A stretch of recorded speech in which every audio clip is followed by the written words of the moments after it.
नेपालमा राजा आउने पक्का भएको छ। केपी ओलीले पनि दिए राजालाई साथ।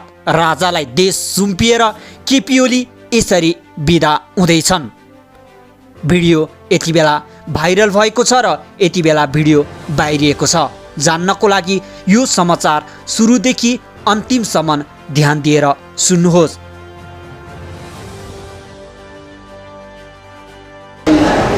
राष्ट्रमा के भइरहेको छ त्यसको चासो फाइदा होला जस्तो लाग्छ। अहिले एउटा प्रजातान्त्रिक अभ्यास भएको छ, चुनाव भएको छ। अब जसले जनताको विश्वास प्राप्त गरेका छन् उहाँहरूले कुराभन्दा काम देखाएर गरेर जनताको विश्वासलाई परिपूर्ति गरोस् भन्ने हाम्रो कामना छ। कोही मात्तेला कोही आत्तेला, तर उहाँले सम्झिनु पर्ने चाहिँ के छ भनेदेखि अहिले सर्वसाधारणले चाहिँ यो हडताल पटक्कै रुचेको छैन, मन पराएको। नेपालमा राजा आउने भएको छ। हृदयेन्द्र राजा बन्न सक्ने ओलीले पनि दिए यसरी साथ। हृदयेन्द्र राजा बन्न सक्ने कुरादेखि ओलीको पशुपतिनाथमा सङ्कल्प पूजासम्मको भिडियो यति बेला सार्वजनिक भएको छ।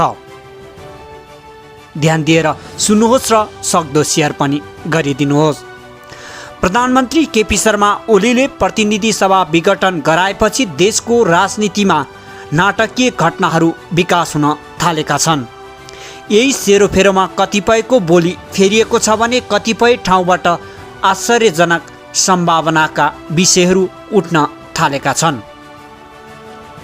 प्रतिनिधि सभा विघटन अगावै सडकमा हिन्दू राष्ट्र र राजसंस्था फर्काउने पक्षमा प्रदर्शनहरू बढ्दै गएका थिए।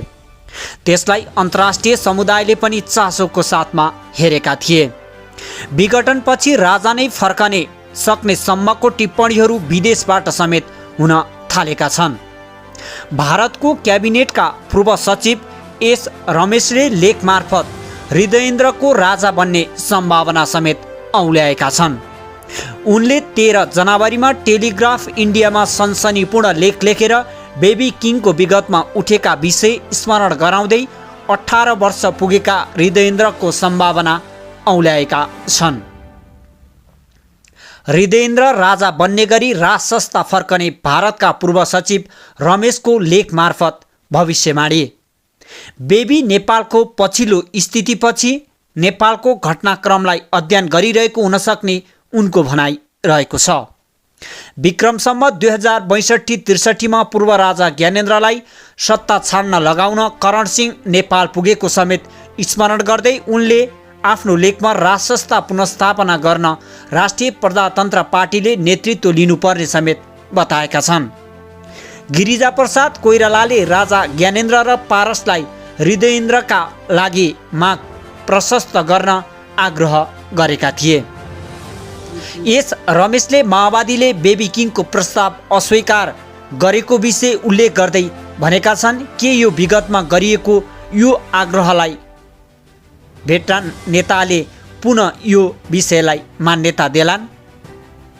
विगतमा राजालाई सौहार्दपूर्ण तरिकाले गद्दी छाड्न लगाउने काङ्ग्रेस आइका भेटरान नेता करण सिंहलाई भारत सरकारले काठमाडौँ पठाएको उल्लेख गर्दै फेरि आउन सक्ने औल्याएका छन्। तर यसपटक करण सिंह राजा फर्काउने विषयमा कुरा गर्न आउने उनको आशय छ। यता प्रधानमन्त्री केपी शर्मा ओली नास्तिकबाट आस्तिक भएका छन्। उनले सोमबार पशुपतिनाथमा सङ्कल्प पूजा नै गरेका छन्। सङ्कल्प पूजा विशेष सङ्कल्पमा सङ्कल्पका साथ गरिन्छ। कम्युनिस्ट नेताले पशुपतिनाथको दर्शन गर्नुले ठुलो अर्थ राख्छ। देशमा हिन्दू राष्ट्रको मुद्दा उठ्ने सम्भावना औलाउँदै गर्दा ओलीले पशुपतिमा पुगेर सङ्कल्प पूजा गरेका छन्। यसलाई कतिपयले ओलीको राजनीतिक अस्त्र भनेका छन्। यसैगरी नेपाली काङ्ग्रेसभित्र ओलीकी प्रचण्ड कसको समर्थन गर्ने भन्ने बारे विवाद बढेको छ। काङ्ग्रेस आफ्नो एजेन्डामा स्पष्ट नदिएको अवस्थामा नदेखिएको अवस्थामा ओली र प्रचण्ड मध्ये एकको एजेन्डालाई समर्थन गर्नुपर्ने अवस्था छ। देउवाले हेटौँडा पुगेर केही हप्ता अघि स्पष्ट भाषामा काङ्ग्रेसले राजा नल्याउने तर ओलीले ल्याए थाहा छैन भनेका थिए। यो अभिव्यक्तिले निकै अर्थ राख्दछ र यति बेला अर्थ राखेको छ। नेपालमा राजतन्त्र फर्कने पक्का भएको छ। भारतले पनि नेपालमा राजतन्त्र आउनुपर्ने जिकिर गरेको छ र भारतबाट बाहिरिएको छ गोप्य रहस्य। नेपालमा बेबी किङका रूपमा हृदयेन्द्र उपयुक्त पात्र हुन सक्ने उनको ठम्याइ रहेको थियो। नेपालमा किन राजा आउनु पर्दछ भन्ने जान्नको लागि यो समाचार सुरुदेखि अन्तिमसम्म ध्यान दिएर सुन्नुहोस्। यदि तपाईँ पनि नेपालमा राजा आएको हेर्न चाहनुहुन्छ भने कमेन्ट बक्समा आई एम विथ किङ भनेर कमेन्ट गर्नुहोस् र जय नेपाल लेख्नुहोस्। भारतका पूर्व अतिरिक्त सचिव एस रमेशले भारत आफ्नो पूर्व एट्रिकमा फर्कँदै नेपालमा संवैधानिक राजतन्त्र सहितको प्रजातन्त्र र 2047 सालको संविधान पुनर्स्थापना लाग्नुपर्ने सुझाव दिएका छन्। नेपालमा चीनको प्रभावलाई चेक गर्न प्रधानमन्त्री केपी ओलीको विकल्प खोज्नुभन्दा अब भारत नयाँ विकल्पको खोजी गर्नुपर्ने उनको भनाइ समेत रहेको छ।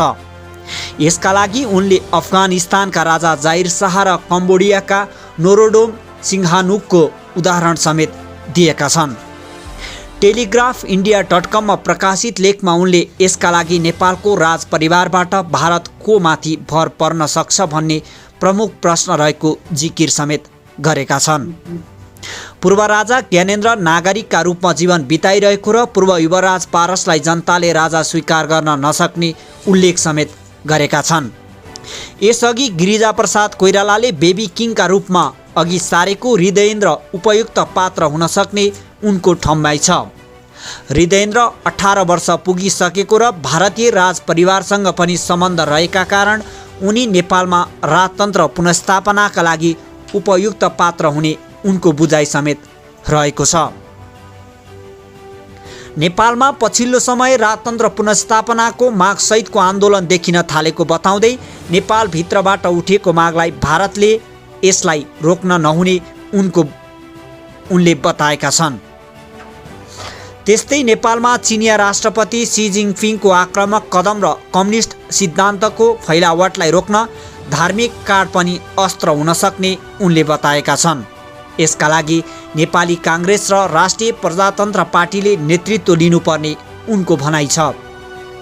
कुनै बेला चीन पनि राजदरबार निकट रहेको तथ्य औलाउँदै उनले नेकपाको पछिल्लो कलहपछि चीनले नेपालको मुडलाई अध्ययन गरिरहेको हुन सक्ने उनले बताएका छन्। पूर्व राजा ज्ञानेन्द्रलाई सत्ता छान्न लगाउन करण सिंह नेपाल पुगेको स्मरण गर्दै उनले सिंहलाई पुनः काठमाडौँ पठाउनु पर्ने बेला आएको उनको भनाइ समेत रहेको छ।